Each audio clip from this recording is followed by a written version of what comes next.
අයිබෝවන් දුවේ පුතේ අද අපි කතා කරන්නේ පෘථිවියේ ව්‍යුහය පිළිබඳ. ව්‍යුහය කියලා කියන්නේ පුතේ සකස් වෙලා තියෙන ආකාරය. පෘථිවිය සකස් වෙලා තියෙන ආකාරය අනුව පුතේ ප්‍රධාන කොටස් තුනකින් අපිට ගන්න පුළුවන් වෙනවා. පළවෙනි එක තමයි කබල, දෙක ප්‍රාවරණය, තුන හරය. මේ ප්‍රාවරණයේ පුතේ ප්‍රධාන කොටස් දෙකකට ආයෙ වෙන් වෙනවා. ඉහළ ප්‍රාවරණය, පහළ ප්‍රාවරණය. හරයත් ප්‍රධාන කොටස් දෙකකට වෙන් වෙනවා පුතේ. පිටත හරය, ඇතුළත හරය විදිහට. අපි දැන් ඊළඟට කතා කරලා බලමු පුතේ පෘථිවි ව්‍යුහයේ පළවෙනි ස්තරය වන කබල පිළිබඳ. පෘථිවිය මතු පිටින්ම පිහිටලා තියෙන්නේ මේ කබල කියන ස්තරය පුතේ. අපිට දැක් ගන්න පුළුවන් දැන් අපි වෙසෙන්නේ මේ කබල කියන ස්තරය තුල. පෘථිවි පෘෂ්ඨයෙන් 101ක් පමණ තමයි පුතේ මේ කබලට අයිති වෙන්නේ. කබල නිර්මාණය වෙලා තියෙන්නේ ග්‍රැනයිට් සහ බැසෝල්ට් පාෂාණ වලින් කියලා අපිට පෙන්වා දෙන්න පුළුවන්.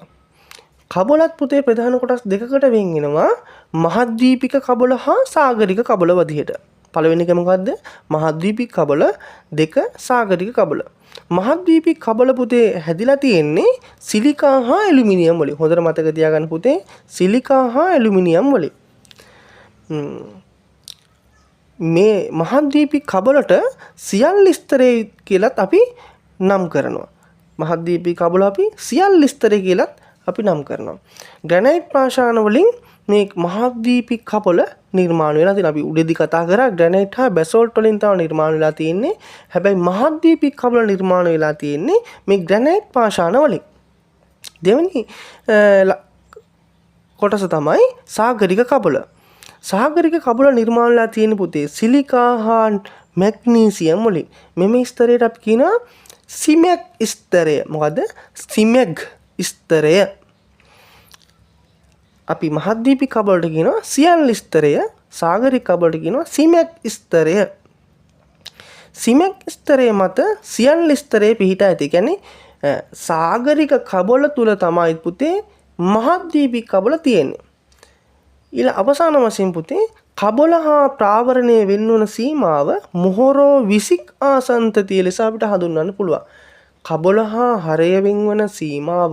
එහෙම නැත්නම් අපිට ලයින් එකක් බලා ගන්න පුළුවන් පුතේ ලයින් එක අවසන් වෙලා තියෙන්නේ මොහොරෝ විසික් ආසන්තති කලාපය තුල. ඊළඟට අපි කතා කරන්නේ ප්‍රාවරණය පිළිබඳ.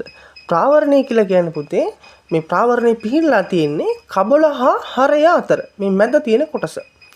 මේක විහිදෙනා පුතේ කිලෝමීටර් 2900ක් පමණ. සාමාන්‍යයෙන් පෘථිවි පෘෂ්ඨයෙන් 3/2ක් පමණ අයිති වෙන්නේ මේ ප්‍රාවරණයට. ප්‍රාවරණයේ ඉහළ කොටසේ සංයුතිය එතන ප්‍රාවරණයේ ඉහළ සීමාව ඔලිවින් හා සිලිකේට් වලින්ද පහළ කොටසේ සංයුතිය මැග්නීසියම් හා සිලිකේට් වලින්ද සමන්විත වෙනවා. ප්‍රාවරණීය හා හරය වෙන් කරන සීමාව ගුටෙන්බර්ග් ආසංශතිය නමින් හඳුන්වනවා. ප්‍රාවරණයයි හරයයි වෙන්වන සීමාව ගුටෙන්බර්ග් ආසංශතිය ලෙසින් හඳුන්වනවා. මේ ප්‍රාවරණයේ පුතේ කොටස් දෙකක් තියෙනවා කියලා මම ඉස්සෙල්ලා කලින් ස්ලයිඩ් එකේදී මම පෙන්නවුවා. ඒක පළවෙනි එක තමයි ඉහළ ප්‍රාවරණය, දෙක පහළ ප්‍රාවරණය. ඊළඟට අපි කතා කරන්න පුතේ හරය පිළිබඳ. හරයේ ලක්ෂණ පිළිබඳව අපි කතා කරනකොට පෘථිවි අභ්‍යන්තරයේ පිහිටි තුන්වනම ස්තරයයි. කියන්නේ අවසාන ස්තරේ පෘථිවි පෘෂ්ඨයේ යටින්ම තියෙන ස්තරේ තමයි මේක අපි හරය කියලා හඳුන්වන්නේ.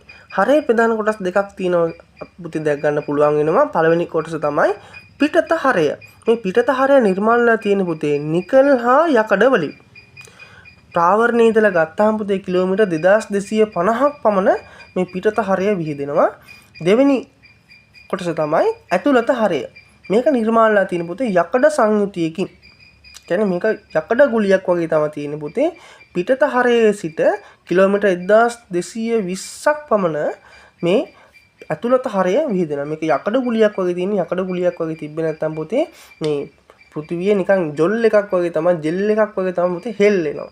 තමයි මේක හරි ඇතුළත හරයට යකඩ ගුලියකින් සමන්විත වෙලා තියෙන්නේ. ඊළඟට අවසාන වශයෙන් අපි සාකච්ඡා කරන මේ පාඩමේ අවසාන මාතෘකාව භූතැටි. භූතැටියක් කියන්නේ මොකක්ද? අපි බලමු. භූතැටියක් යනු අති විශාල එමෙන්ම අක්‍රමවත් හැඩයකින් යුතු ඝන පාෂාණ තට්ටුවක්. පෘථිවි ශිලාගෝලයේ මෙවැනි තට්ටු රාශියකට කැඩී වෙන් වෙලා තියෙනවා. දැනටමත් මේවා කැඩෙමින් පවතින භූතැටිත් තියෙනවා. මෙම භූතැටි ප්‍රාවරණය තුල ක්‍රියාත්මක වන සංවහන ධාරාවලින් තමයි මේවා චලනය වෙන්නේ. මහද්වීපික හා සාගරික තැටි වශයෙන් මේවා දෙආකාරයකට වෙන් වෙනවා. ශිලාගෝලයේ විශාල තැටි තියෙනවා පුතේ 7ක්, උපතැටි තියෙනවා 4ක්.